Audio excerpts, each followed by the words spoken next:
la volonté de la population qui voulait en découdre et en finir avec Sassou Nguesso en prenant le palais. L'opposition avait failli. L'opposition avait failli parce que le peuple voulait une révolution, voulait la prise du palais, comme ça a été en 63. Oui. Et malheureusement, il y a la complicité des leaders politiques. Tous ceux qui sont passés à la télé ont demandé, nous sommes venus pour le meeting, pas pour autre chose, pas pour la marche. Mais la marche là, devait faire foutre Sassou. Oui. Et d'ailleurs, après il a pris des précautions. Il s'est barricadé. Il a pris beaucoup de précautions. Pourquoi? Parce que la complicité de ses opposants, ils étaient là, non? Avec les blanchards aujourd'hui qui ont rejoint justement la mangeoire. Ils sont nombreux. Ils étaient unis. Ils n'ont pas pu faire quelque chose. Donc c'est la même stratégie, nous distraire. À chaque fois quand il y a les élections qui arrivent, ils bougent. Donc je vais donner l'exemple sur Mathias Nzon, à qui je suis allé remettre mon ouvrage que j'ai sorti en septembre 2019. Donc je le vois en début 2020. Non, pas début 2020, avant. Fin décembre 2019. J'étais allé le voir en Guelébin. Je lui ai remis le bouquin. Mais il a eu une attitude pas d'opposant, je peux dire. Donc je le connais bien. Je ne tiens pas à parler de tout ça parce qu'il a peur de ça. Et c'est normal, c'est son frère de leur secte, tout ça. Donc ils sont tous dans la complicité, ils ne peuvent pas faire du mal à un frère. Un frère d'abord qui est hors la loi, hors les principes de leur secte. Parce que les maçons ne se comportent pas comme ça. Mathias, c'est le même Mathias qui, quand je revenais d'Oyo, je me souviens bien, je me suis arrêté chez lui. Il m'avait dit, bon, il était candidat aux élections législatives, si ça se triche, je vais barrer la route là.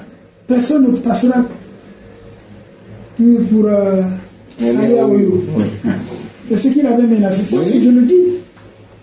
Et puis, ce qu'il avait dit à Paris, tu es bien placé. Oui, hein? Oui, mais moi, en fait, pour moi, Mathias Nzon n'a pas beaucoup de qualité. Il peut expliquer certaines choses, on peut comprendre, oui, et en expliquant, il dit une certaine vérité. Ouais.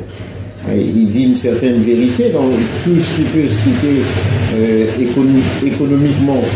Mais moi, j'ai toujours eu une mauvaise image de lui. En 2009, quand ils sont venus ici, il dit non à la place vers Paris,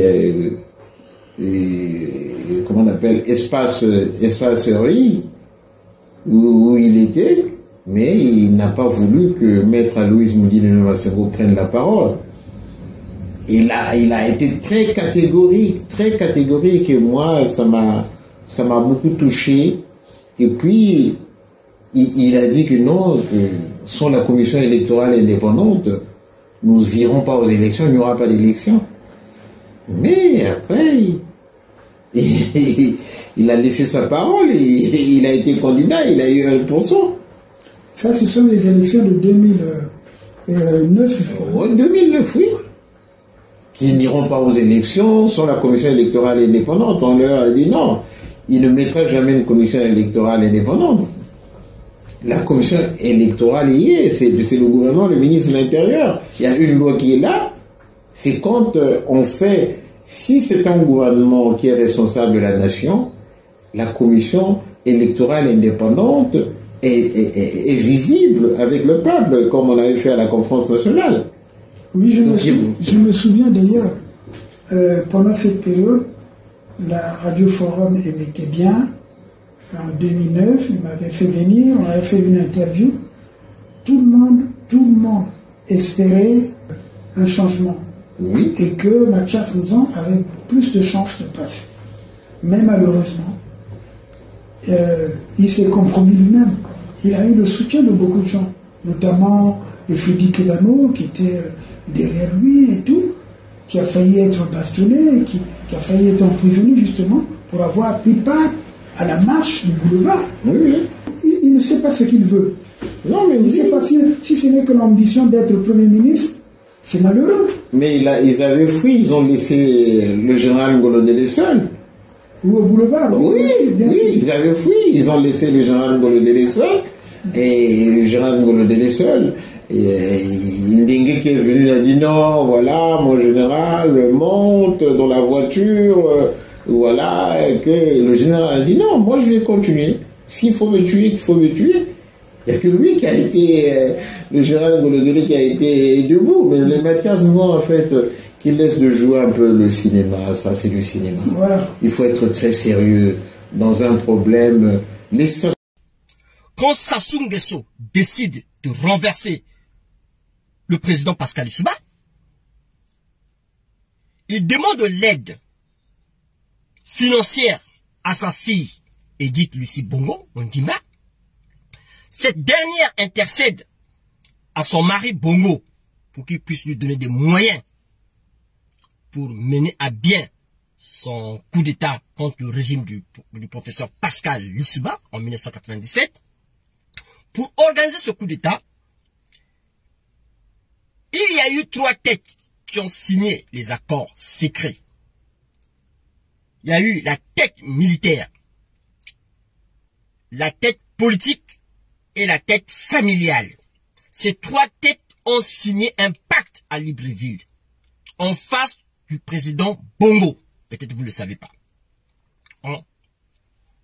En 97. Que disait ce pacte? Dans ce pacte, il y avait un premier, clan. Le premier clan, c'est-à-dire c'est le clan, la première tête, c'est la tête qui a ramené l'argent. C'est le clan familial de Bongo, qui était représenté par Edith Lucie Bongo et sa famille, et Sassou Nguesso, toute sa famille. C'est-à-dire c'était d'abord la première tête, c'est la tête familiale, parce que c'est la tête qui ramène l'argent pour la guerre. C'est Edith qui prend l'argent, qui prête l'argent, c'est Bongo, pour mener cette guerre, pour renverser le président Pascal Lissouba. Donc la première tête était la tête familiale, qui était représentée par Edith Lucie Bongo, Sassou Nguesso lui-même et les autres membres de la famille. Il y avait une deuxième tête, la deuxième tête, avec lequel ils ont signé le pacte secret, devant le président Bongo. La tête politique, qui était représentée par les Mathias Nzo, les Adada, Noumazalaï, Pierre Nzé, les Ngolo, les Kunzu, les Okombi, etc., etc. Tous les membres du Parti congolais du travail que vous connaissez. Tout ça s'est passé à Libreville. Ils étaient tous logés à l'hôtel intercontinental à Libreville. C'est là aussi ils ont fait le tout premier gouvernement. C'est Mathias Nzo que vous voyez là. C'est lui qui a géré l'argent de la guerre de 1997.